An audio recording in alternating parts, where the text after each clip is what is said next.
নমস্কাৰ বন্ধুসকল, আজি বিশেষ এটা কথা লৈ আকৌ আপোনালোকৰ মাজত আহিলোঁ। আপোনালোকে চাগে জানে ভালকৈ, মুম্বাইত ধাৰাবই বুলি এটা এৰিয়া আছে, স্লাম এৰিয়া। এছিয়া মহাদেশৰ আটাইতকৈ ডাঙৰ স্লাম এৰিয়া। 500 একৰ ভূমি ওপৰত সেই স্লাম এৰিয়াটো আছে। সেই এৰিয়াটো গৌতম আদানী ডাঙৰীয়াক হস্তান্তৰ কৰা হয় ৰিডেভেলপিঙৰ কাৰণে। তাৰ আগতে মুম্বাইত 1250 একৰ ভূমিও হস্তান্তৰ কৰা হৈছে গৌতম আদানীক।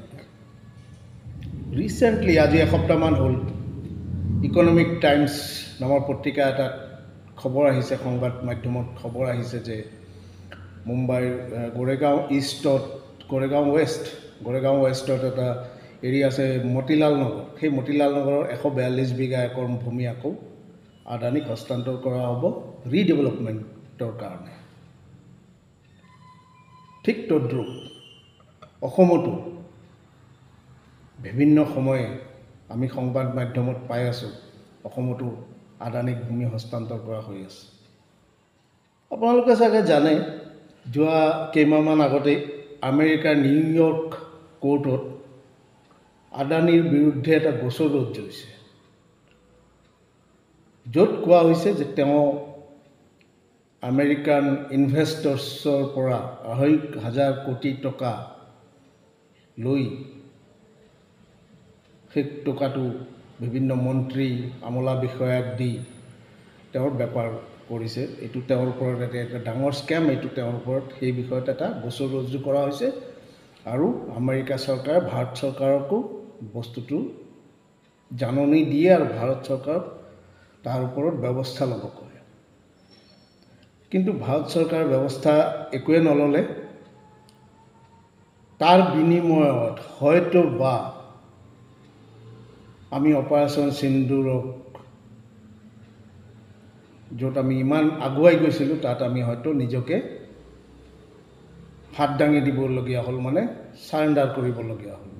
আৰু এই কথাটো ডোনাল্ড ট্ৰাম্পে আজিলৈকে প্ৰায় 22 বাৰমান মুকলিকৈ কৈছে। তেওঁৰ মধ্যস্থতাতেনো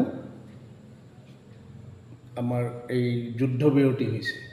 কিন্তু আজিলৈকে মোদী মন্ত্ৰীমণ্ডলৰ মোদী ডাঙৰীয়াই এষাৰ মাতো নিদিলে। ডোনাল্ড ট্ৰাম্পৰ এই কথাষাৰ নৎসাত কৰিবলৈ সাহস নাপালে। এতিয়া কথা হ'ল, যাৰ বিৰুদ্ধে গৌতম আদানীৰ বিৰুদ্ধে ইমান ডাঙৰ এটা কেছ যে ৰুজু হৈ আছে আমেৰিকাৰ, আজি এই যে ৰিডেভেলপমেণ্টৰ কাৰণে তেখেতক যে ভূমি হস্তান্তৰ বিভিন্ন বস্তু যে তেখেতক এতিয়াও দি থকা হৈছে, কোনো কাৰণত গৌতম আদানীৰ বিৰুদ্ধে কানুনী কাৰবাই হ'লে, আইনী ব্যৱস্থা ল'লে, তেতিয়া কি হ'ব? এই প্ৰজেক্টসমূহ এটা ব্লেক লিষ্টেড কোম্পানীক দৈনিক দি থকা হৈছে। ভাৰতবৰ্ষৰ সম্পত্তি, ভূ সম্পত্তিৰ পৰা আদি কৰি বিভিন্ন বস্তু দি থকা হৈছে। সেই ব্লেক লিষ্টেড যোনটো কোম্পানী আমেৰিকাত ব্লেক লিষ্টেড হৈ আছে, সেই কোম্পানীৰ যেতিয়া কিবা এটা যদি মানে তাত যদি কিবা এৰেষ্ট, এইবোৰ বিভিন্ন কানুনী ব্যৱস্থাত যিকোনো বস্তু যদি মানে অন্তিম পৰ্যায়লৈকে যায়, সেই সময়ত আমাৰ এই ভূমিখিনি যিখিনি আধৰুৱা হৈ থাকিব, তাৰ উপায় কি থাকিব? ডেভেলপাৰ্ছৰ কাৰণেতো আমাৰ ভাৰতবৰ্ষততো কোম্পানীৰ অভাৱ নাই।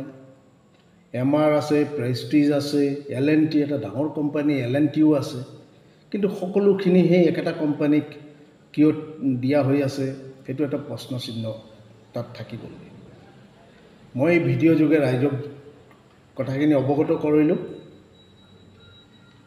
আপোনালোকে কথাষাৰ চিন্তা কৰিব। সেই উচ্ছেদ কৰা মানুহখিনি শেষত না তেওঁলোকৰ ইটো কুল থাকিব, না সিটো কুল থাকিব। তেওঁলোকৰ জীৱন আৰু আধৰুৱা হৈ থাকিব। ধন্যবাদ ৰাইজ।